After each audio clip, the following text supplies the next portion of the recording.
sob as grossas muralhas cinzentas da Torre de Londres, onde o vento assobia entre as ameias e as sombras parecem respirar, jaz um lugar onde o silêncio foi quebrado, apenas pelo eco de passos que já não voltaram. Ali, no coração da fortaleza, misturam-se os suspiros do poder e o cheiro do medo. O que hoje parece um monumento orgulhoso foi, durante séculos, o cenário mais temido de Inglaterra, onde os poderosos vinham não para serem julgados, mas para serem apagados da história. Construída por Guilherme, o Conquistador, no século XI, a torre foi concebida como símbolo de domínio e proteção. Mas com o passar dos séculos, o seu propósito deformou-se. Foi palácio real, prisão de nobres, tesouro e arsenal. E no final tornou-se um teatro de morte, onde cada execução servia como advertência. As paredes de pedra absorveram os gritos, e cada gota de sangue derramada misturou-se com a umidade eterna do chão. Na época medieval, nem todos os condenados tinham a honra de morrer dentro dos seus muros. Apenas aqueles cuja linhagem ou influência representavam uma ameaça direta ao trono eram executados na intimidade da Torre Verde, uma pequena clareira relvada onde a monarquia podia controlar cada palavra, cada olhar e cada facada. Lá fora, o povo apenas ouvia rumores. Lá dentro, o poder expressava-se em silêncio. As mulheres, sobretudo as de sangue nobre, conheceram ali um destino especialmente cruel. Eram julgadas não só pelos seus atos, mas pelos seus vínculos, pela sua fé, ou pelo simples facto de terem amado quem não deviam. Não gritavam perante a multidão, porque a multidão não estava ali. Morriam na solidão, rodeadas de erva molhada e olhos sem compaixão. Cada golpe do carrasco não era apenas castigo, era uma tentativa de apagar um nome, uma herança, uma ideia. Nesse cenário de pedra e traição, 4 mulheres, uma rainha adolescente, uma condessa idosa, uma erudita herege e uma esposa demasiado jovem, selaram o seu destino. Cada uma foi arrastada por uma maré distinta de fé, ambição ou desejo, mas todas partilharam o mesmo final: o fio da navalha do poder. As suas histórias não são apenas relatos de morte, mas espelhos de um tempo onde a justiça servia à coroa e a verdade era decidida entre sombras. O que aconteceu na torre não se perdeu com os séculos, ainda vibra sob as lajes, ainda se sente na névoa do amanhecer. Ali começou a tragédia de 4 mulheres que desafiaram, sem querer, a ordem imposta pelos homens. E enquanto o relógio da história avança, o seu silêncio continua a ser mais eloquente que as trombetas do poder. Em meados do século XVI, quando Inglaterra ardia entre o fogo do fanatismo religioso e as intrigas palacianas, nasceu uma rapariga destinada a ser rainha por apenas 9 dias. O seu nome era Jane Grey, e embora o seu sangue a aproximasse do trono, o seu coração pertencia mais à devoção do que ao poder. Era apenas uma adolescente, culta, piedosa e frágil. Mas o destino, e a ambição dos homens que a rodeavam, empurrou-a para uma coroa que jamais desejou. Jane cresceu num lar nobre, instruída no humanismo e na fé protestante. Amava os livros mais do que os banquetes e as orações mais do que os bailes. Mas naqueles dias turbulentos, a virtude podia converter-se numa arma e a inocência numa armadilha. Quando o jovem rei Eduardo VI, doente e sem descendência, começou a agonizar, o seu círculo protestante temeu que, com a sua morte, o trono passasse para a sua meia-irmã, a católica Maria Tudor. O reino inteiro prendia a respiração. Uma mudança de fé podia significar uma mudança de mundo. Foi então que o duque de Northumberland, John Dudley, um dos homens mais poderosos do reino, viu em Jane a oportunidade perfeita para manter o controle. Aproveitando o seu parentesco com o rei, apresentou-a como herdeira legítima, convencendo um Eduardo moribundo a assinar um documento que a proclamava sucessora. Jane chorou quando lhe anunciaram a notícia. não era uma rainha por desejo, mas por decreto. As crônicas contam que a sua resposta foi uma súplica. Se esta honra me trouxer a desgraça de Deus, preferiria ser sua serva antes que rainha. Mas a sua voz não tinha poder face às intrigas do conselho. Foi coroada em julho de 1553, com um povo confuso e uma corte dividida. 9 dias depois, o sonho desmoronou-se. Maria Tudor, apoiada pelo clamor popular, entrou em Londres com a força de uma maré. Os partidários de Jane fugiram, os nobres traíram os seus juramentos e a jovem rainha foi presa. Aos 16 anos, prenderam-na na Torre de Londres, a mesma que tinha sido lar dos seus antepassados e túmulo de tantos inocentes. A princípio, o seu destino parecia incerto. Maria, que não desejava mais sangue real derramado, mostrou certa compaixão. Jane passava os dias a ler as escrituras e a escrever cartas ao seu marido, Guildford Dudley, também prisioneiro. Parecia resignada, tranquila, à espera da misericórdia que raramente o poder concede. Mas tudo mudou quando, em janeiro de 1554, uma rebelião eclodiu no reino. Thomas Wyatt levantou-se em armas contra a nova rainha, exigindo que Jane voltasse ao trono. Embora a jovem não tivesse tido qualquer participação, a sua simples existência tornou-se uma ameaça. Maria compreendeu que, enquanto Jane vivesse, a sua coroa penderia de um fio. Assim, a decisão foi tomada. A menina devia morrer para que o trono vivesse em paz. A 12 de fevereiro, o amanhecer sobre a torre foi mais cinzento que nunca.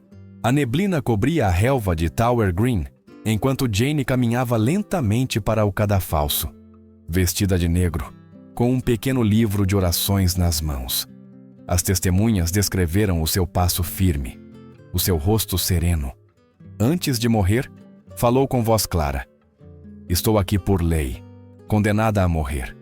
Não procurei a coroa, outros ma impuseram. Morro inocente perante Deus." Vendaram-lhe os olhos. O carrasco imóvel esperava o seu sinal. Mas Jane, sem ver, não encontrava o bloco.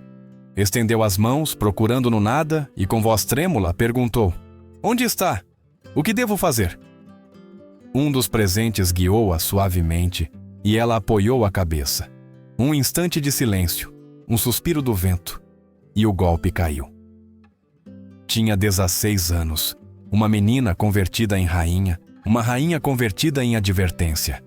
A sua morte não foi um castigo, mas uma lição para todos aqueles que ousassem desafiar a vontade do poder.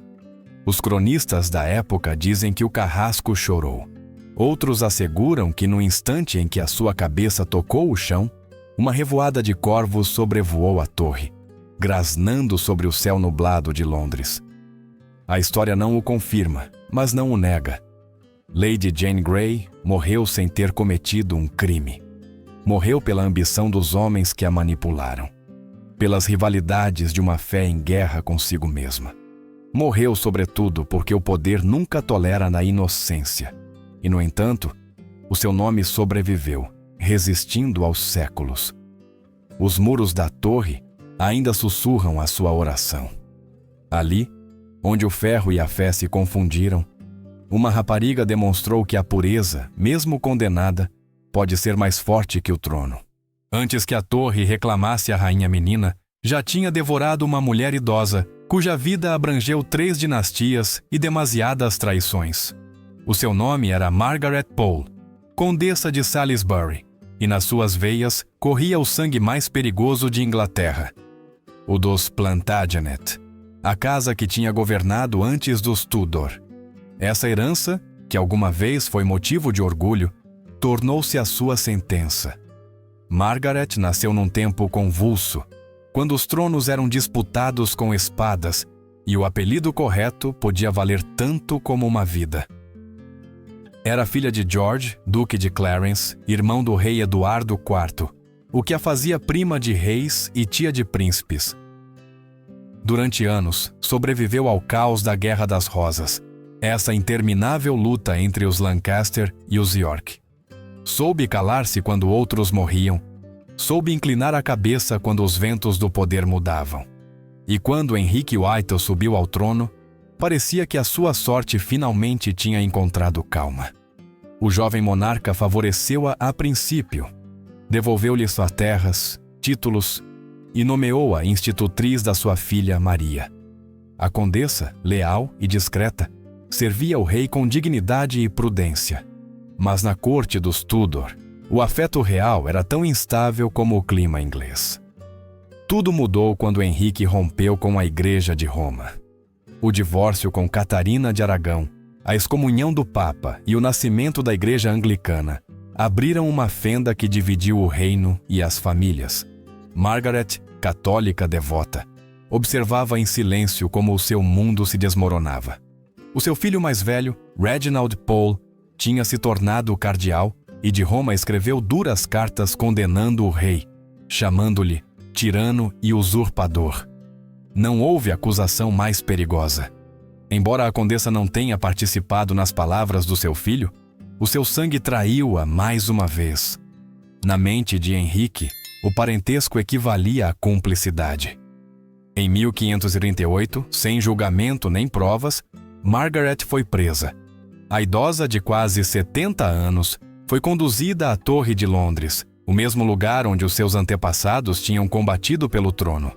Passou 2 anos encarcerada, alimentada com pão rançoso e silêncio. Não lhe permitiram ver os filhos, nem defender-se. Os anos tornaram-na mais magra, mas não a quebraram. Quando os carcereiros a interrogavam, a sua resposta era sempre a mesma: sou inocente perante Deus. A 27 de maio de 1541, os guardas abriram a porta da sua cela. Disseram-lhe que o rei tinha assinado a sua execução. Não houve julgamento, nem confissão, nem último perdão. Levaram-na para Tower Green, onde o carrasco esperava, desajeitado e nervoso. À sua volta, um pequeno grupo de testemunhas, homens do rei, murmurava orações apressadas. Margaret recusou-se a ajoelhar-se, manteve-se erguida, olhando nos olhos do carrasco. A sua voz, embora fraca, ressoou com firmeza. Não sou traidora, morro inocente. O carrasco, jovem e inexperiente, levantou o machado com mãos trêmulas. Falhou o primeiro golpe. Acertou-lhe no ombro, depois no pescoço. O sangue salpicou a relva. Os cronistas dizem que precisou de mais de 10 golpes para completar a execução. Algumas testemunhas afastaram-se, incapazes de olhar. Um deles escreveu depois: nunca vi um ato tão bárbaro cometido em nome da justiça. Quando tudo terminou, o corpo foi enterrado na capela de São Pedro ad Víncula, sem lápide nem nome. O rei não permitiu cerimônia nem recordação. Queria apagar a sua existência, como se o seu sangue tivesse sido um erro na história. Mas o sangue tem memória. Anos mais tarde, quando Henrique morreu, a sua filha Maria, a mesma menina que Margaret tinha criado, ordenou rezar missas pela alma da sua antiga tutora. Os ecos dessa oração perderam-se com o tempo, mas o gesto ficou gravado como uma cicatriz na história. Margaret Pole foi mais que uma vítima do poder. Foi o seu espelho. Representava o que o rei temia e o que nunca poderia destruir por completo: a legitimidade de um sangue mais antigo que o seu. A sua execução não foi justiça, foi advertência. E assim, a torre somou mais uma vítima à sua lista interminável. O lugar que tinha albergado coroas convertia-se cada vez mais em cemitério de linhagens. As pedras, que tinham sido testemunha do poder, impregnavam-se agora do cheiro do medo. Em cada golpe do carrasco ressoava uma mesma verdade: que a lealdade nos tempos dos Tudor era um luxo mortal. Margaret Pole, a condessa que se recusou a ajoelhar-se, morreu com a mesma dignidade com que tinha vivido. Na sua queda, o reino perdeu não só uma mulher nobre, mas também a sua última ligação com um passado que o poder tentava enterrar. Nos anos seguintes, o seu nome quase desapareceu dos registros oficiais, mas a memória popular conservou a sua história como uma advertência para os reis que viessem depois. O poder pode cortar cabeças, mas não pode silenciar o sangue. Numa Inglaterra dilacerada pela Reforma, onde cada sermão podia custar a vida e cada palavra escrita era uma possível heresia, uma mulher atreveu-se a ler em voz alta o que o poder preferia manter em silêncio. O seu nome era Anne Askew, e a sua história não é a de uma rebelde, mas a de uma crente que se recusou a mentir. Nascida em 1521 em Lincolnshire, filha de uma família nobre, Anne cresceu numa época onde a educação feminina se limitava à obediência e ao casamento. Mas ela era diferente. Lia, discutia e escrevia. Aprendeu as escrituras em inglês, algo que já por si era perigoso. Enquanto outros rezavam em latim sem entender, ela compreendia cada palavra. A sua fé não era uma tradição herdada, mas uma convicção pessoal, nascida da leitura e do pensamento. Casada à força com um homem católico, o seu casamento converteu-se num campo de batalha. O seu marido, incapaz de controlar a sua independência espiritual, expulsou-a de casa. Então Anne partiu para Londres, o centro dos conflitos religiosos, levando consigo a Bíblia e uma determinação que nem os decretos reais, nem o medo podiam quebrar. Na capital, começou a pregar, a falar com mulheres e homens sobre a fé, a salvação e a liberdade da alma. As suas palavras ressoavam entre os muros escuros de uma cidade dividida, e cedo chegaram aos ouvidos dos poderosos. Foi presa pela primeira vez em 1545, acusada de difundir textos proibidos. Durante o interrogatório respondeu com calma e erudição, citando passagens da Bíblia melhor que os seus próprios juízes. No final, foi libertada. Mas o perdão do poder nunca é eterno. No ano seguinte, foi presa novamente. Desta vez, o tribunal não procurava a sua conversão, mas os seus contactos. Queriam que denunciasse outros reformistas, nobres e clérigos próximos da rainha. Ela recusou. Levaram-na então para a Torre de Londres, o lugar onde as palavras deixavam de ter voz e só falavam os gritos. Ali esperavam-na dois homens, Thomas Wriothesley, o chanceler, e Sir Richard Rich, conselheiro do rei. Exigiram nomes. Anne permaneceu em silêncio. Ataram-na ao potro de tortura, um instrumento de madeira e ferro que dilacerava o corpo enquanto os carrascos giravam as manivelas. Os ossos estalaram, os músculos romperam-se e a pele abriu-se. Mas ela não falou. Quando os guardas quiseram deter a tortura, o chanceler, segundo relatam as testemunhas, girou ele mesmo as manivelas. No final, Anne ficou tão destroçada que não podia pôr-se de pé. John Bale, um escritor protestante que conheceu a sua história, escreveu: "Foi tão esticada no potro que nem podia andar nem estar." Ainda assim, os seus carrascos não obtiveram uma única palavra.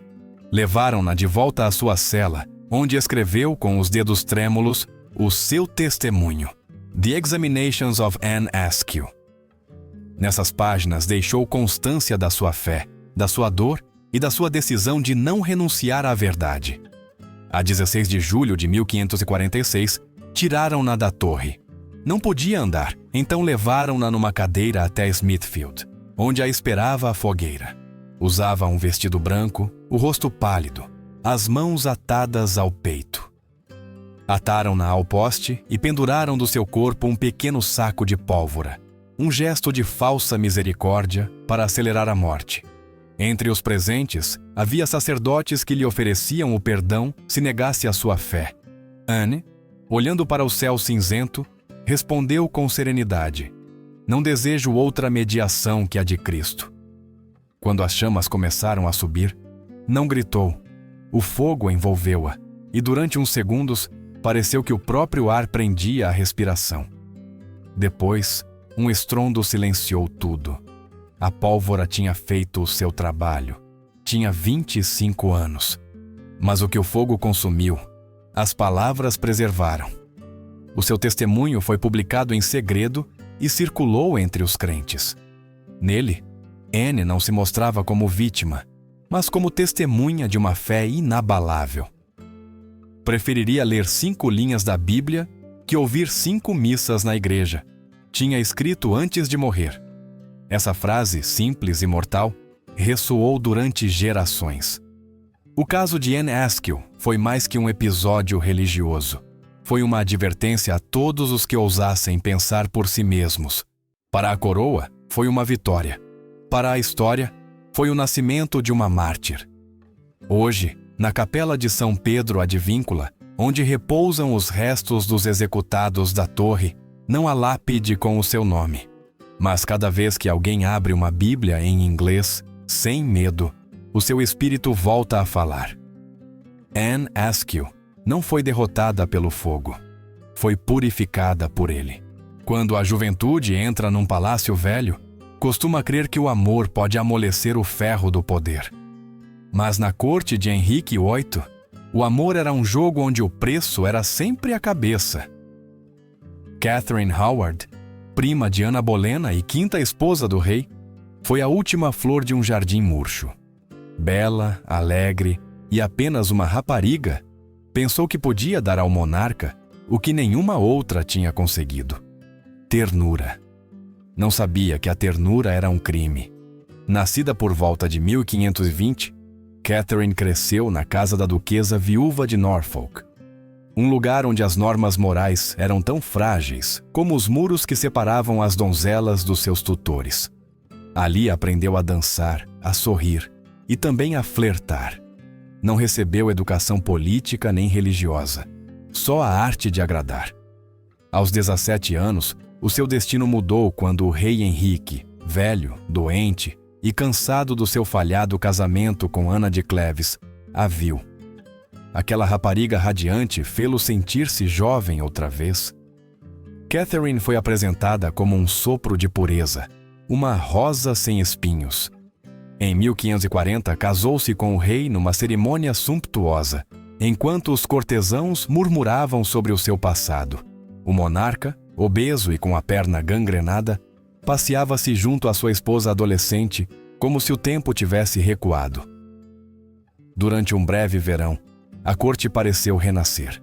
A rainha ria, dançava, enchia os salões de música. Mas nos corredores da torre e de Whitehall, as sombras já se moviam.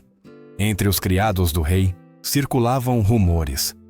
Falavam de velhas amizades, de um tal Francis Dereham, um antigo amor de juventude, e de um novo favorito, Thomas Culpeper, um cortesão elegante e ambicioso. Os inimigos da família Howard esperavam apenas uma faísca. Encontraram-na numa carta intercetada, uma nota assinada com a inicial C. Em novembro de 1541, as suspeitas converteram-se em sentença. Catherine foi presa em Hampton Court e levada para a Torre de Londres. Ao contrário de outras rainhas antes dela, não teve julgamento formal. Os interrogatórios foram breves, as acusações ferozes. Confessou ter tido relações antes de casar, mas negou a infidelidade durante o seu reinado. De nada serviu. Henrique, traído mais uma vez, explodiu em fúria.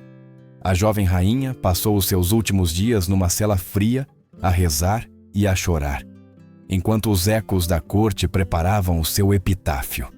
Na noite anterior à sua execução, pediu que lhe trouxessem o bloco onde devia morrer. Colocou-o no seu quarto e praticou, uma e outra vez, como colocar a cabeça. Não chorou. Só repetiu uma frase: "Morrerei como uma rainha, mas preferiria morrer como a esposa de Culpeper." Ninguém sabe se essas foram realmente as suas palavras, mas o mito foi mais poderoso que a verdade. A 13 de fevereiro de 1542, Catherine foi conduzida ao cadafalso de Tower Green. Vestia um traje escuro e um véu branco. A relva ainda estava úmida pelo orvalho, e o céu parecia tão cinzento como o aço do machado. Ajoelhou-se com calma, sem olhar para o carrasco. Não deixou discurso, apenas uma oração breve. Quando a lâmina caiu, tinha apenas 21 anos. O seu corpo foi enterrado junto ao da sua prima Ana Bolena, outra esposa que tinha perdido o jogo do poder. A capela de São Pedro Advíncula converteu-se no cemitério invisível das mulheres que tinham amado demasiado e sobrevivido demasiado pouco. Catherine Howard Não foi culpada de traição nem de conspiração. O seu único delito foi ter acreditado que podia viver como uma jovem enquanto o mundo à sua volta morria de medo. Numa corte onde o amor era uma arma, ela foi uma vítima do seu próprio coração. E assim, a torre somou outra sombra. Em cada história anterior, Jane, Margaret, Anne, o poder tinha castigado a fé, o sangue ou a verdade. Em Catherine, castigou o amor.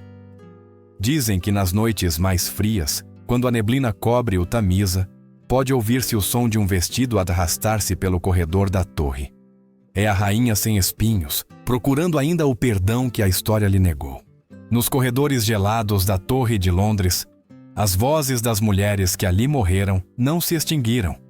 O tempo cobriu os seus túmulos, mas não conseguiu apagar o eco do seu sofrimento. Jane, Margaret, Anne e Catherine, cada uma com a sua história, cada uma com a sua fé, o seu amor ou o seu sangue.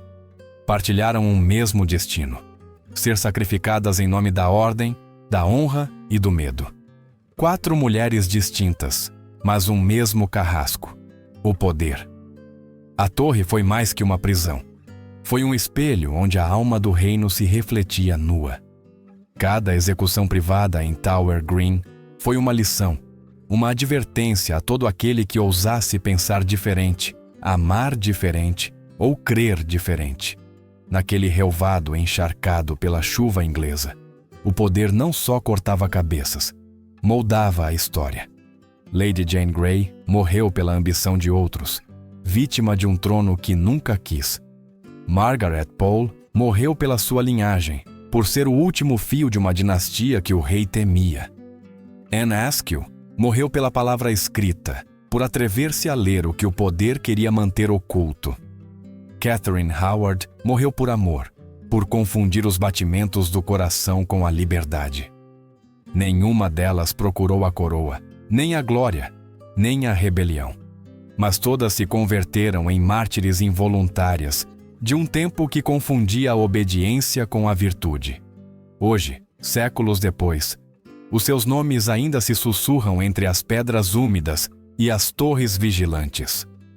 Os turistas caminham sobre o mesmo chão onde elas morreram, sem ouvir o murmúrio que ascende da terra. Porque sob essa erva crescem raízes que não são de árvores, mas de memória. O preço do silêncio foi a sua vida, mas a sua morte quebrou algo mais profundo. O mito de que o poder pode silenciar a verdade para sempre. Em cada uma das suas histórias, a injustiça tornou-se visível, e embora o trono tenha sobrevivido, o seu brilho ficou manchado. E assim, entre o vento e o ferro, a torre continua a recordar, não com palavras, mas com o seu próprio peso. Porque a história não esquece, só espera que alguém volte a ouvi-la. Agora pergunto-te a ti que chegaste até aqui: quantas injustiças continuam a repetir-se sob outros nomes, com outros rostos? Acreditas que o poder mudou ou simplesmente aprendeu a disfarçar-se melhor? Deixa a tua opinião nos comentários. Falemos da violência, da fé e da injustiça. Porque enquanto permanecermos em silêncio, a torre continuará de a repetir a sua lição. O medo governa quando o homem se cala.